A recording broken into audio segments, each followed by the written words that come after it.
think that this time Japanese need to take China's diplomatic retaliations rhetoric very, very seriously. And if you're considering the military capacities between China and Japan, such kind of conflict, if happened, will become a unilateral punishment taken by China toward Japan and Chinese people. Just now, there's been a lot of provocative acts or talks from Taiwan and from Japan. I don't understand why, but I mean, why would Japan feel they're in the right place to get involved in this issue at this particular time? How does that even work? The answer is no. I think no one knows why this guy used this term, touch this topic in such kind of ways, in this kind of timing. No one knows.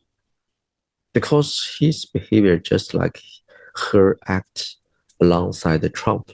No one understands what's the logic. She just wants to do it. In some aspect, from China's side, we believe that maybe she wants to send in a testing balloon. Such kind of testing balloon is very important to her. Maybe she can shot she can kick maybe 2 or 3 birds with this one stone. The first, is this some sort of just an attention-seeking act? As I think she first wants to transfer attention from her poor domestic governance to a more highly symbolic security issues.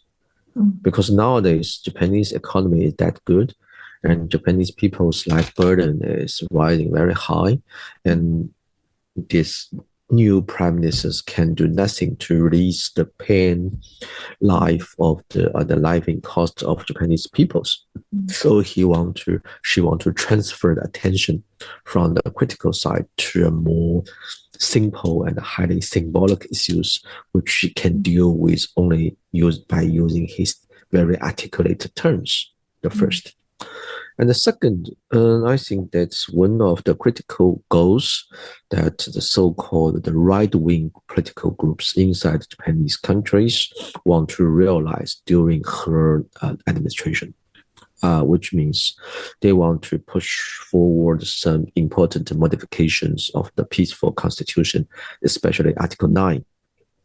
They want to providing basement to talking about a kind of scenarios that it's a proper time for Japanese for the survive of the countries, just like those war criminals did in 1930s, to tell people that it's a proper time to attack Pearl Harbors.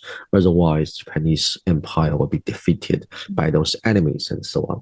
The same logic they did in the last 8 or 100 years.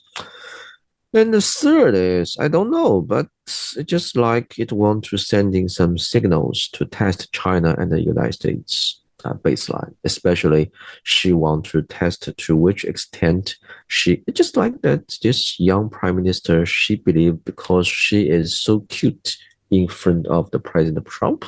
If you read his moving and body languages during that process, definitely she feel very happy.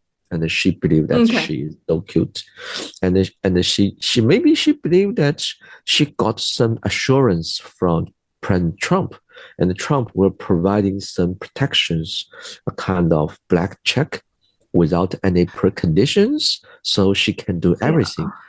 What is China going to do about it? I think that this time Japanese need to take China's diplomatic retaliations rhetoric very, very seriously, because it's the first time say that our vice ministers of foreign affairs that called the Japanese ambassador in China with the directions from the top leaders.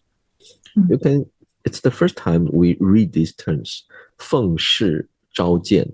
It's the first time we read these terms in our formal news report, and several diplomats make very clear explanations what the 奉示召见 means. It means that I will have a paper.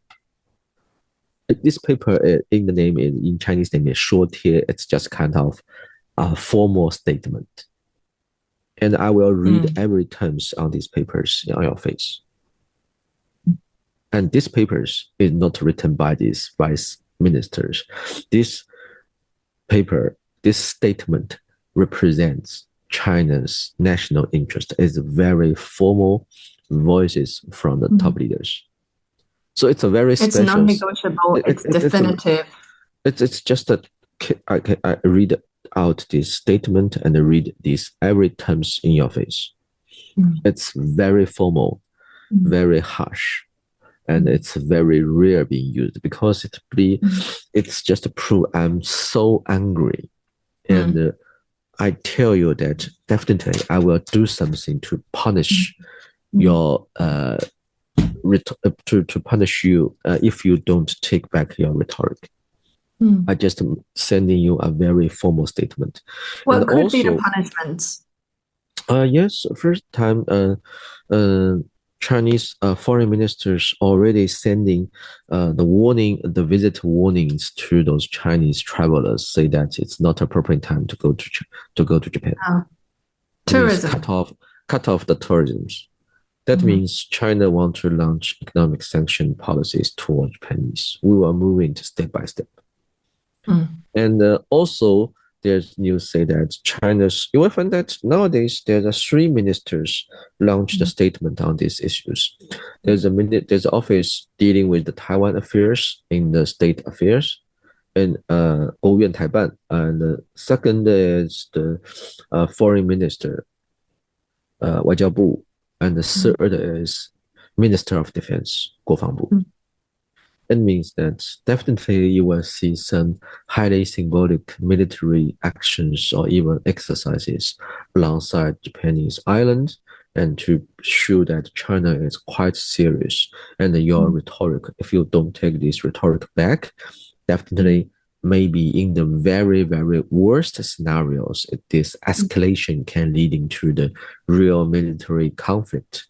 And if you're considering the military capacities between China and Japan, such kind of conflict, if happened, will become a unilateral punishment taken by China toward Japan and Chinese people.